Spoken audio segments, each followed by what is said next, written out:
My name is Luke Walsh and welcome to March's Edie TV News. This month we're reporting from Ecobuild, arguably the world's largest environmental show, where the government's position on FITs has upset solar businesses. There's also a preview of Water NI 2011, and we speak to the judges as they decide the winner of this year's ESTA Energy Manager of the Year.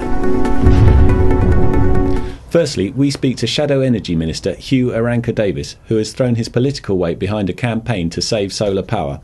The Labour MP feels that the UK solar market is increasing, but that is threatened by the current government's review of FITs.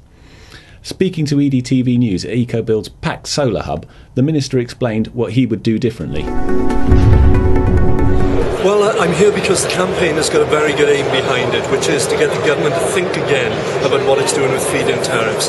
We've had just short of a year of a real success story around the rollout of solar. We've had jobs created throughout the UK in manufacturing in places like Sharps and Wrexham up the road from me, but also throughout the UK in installation and servicing. We see new accredited installers being set up by the dozen in every area. Fantastic. And then all of a sudden, the blocks are put on the scheme.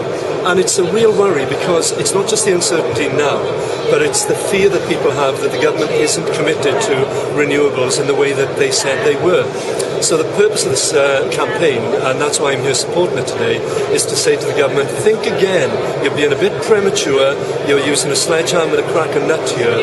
Just tweak it, refine it, calibrate it, and then get on with delivering what was a real job creation scheme as well as a carbon reduction initiative. Feed-in tariff schemes traditionally right across Europe tend to be based on this idea of digression. You set them up, you get the industry over that initial investment hump, and that requires, yes, upfront money to do it, which the feed-in tariff is, and then periodically a government would revisit it and would perhaps scale it down once the industry was up and running, the manufacturing base, the British jobs were there. Then you'd scale it down and you'd take away the public support little bit by little bit, calibration, instead of bringing forward a review, capping the scheme, taking 10% off it when you review it, and putting this uncertainty.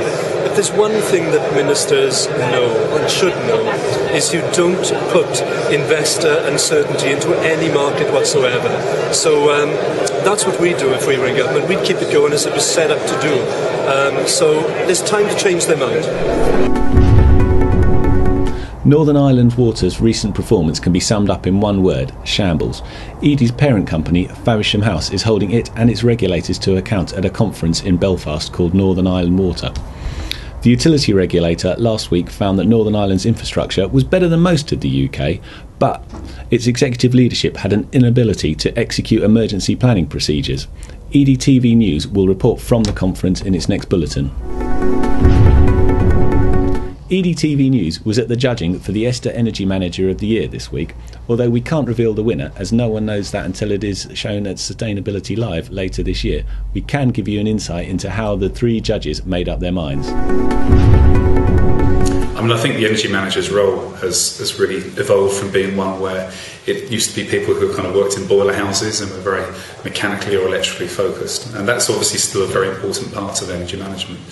But as that role evolves, it's becoming a much more important role in companies generally, where those people are looking not after the technical side of things, but need to get themselves involved in the operation of the company, in the way that people work within the company, and also how it affects their lives as well. It's not something you can just isolate and say, this is our area of influence and we're going to stop there. The people that really kind of impact very strongly on these awards are people that give a personal contribution and are looking to further boundaries than just their own organisation. We're looking for exceptional energy managers who are going beyond more than complying with regulation, who are really having a strong influence over their organisation, who can influence the boardroom, secure investments and generally get things done.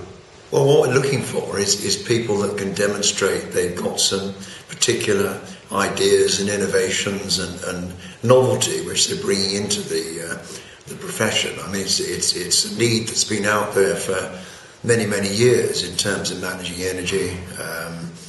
And the challenge often is that organisations don't take it seriously enough because energy costs aren't, a particularly high proportion of their operating costs.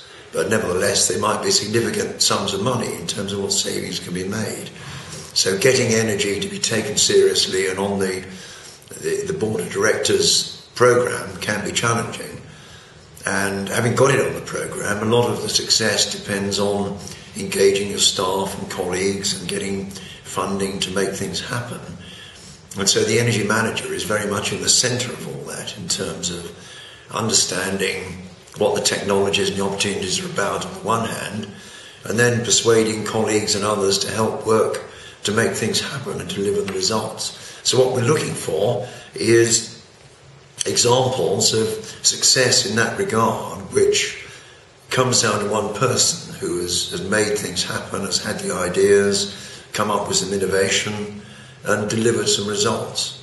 And so that's what the challenge of energy management is about. And the Energy Manager of the Year is us trying to look at them all and decide which one has done the better job, which is always a great challenge for us, the judges.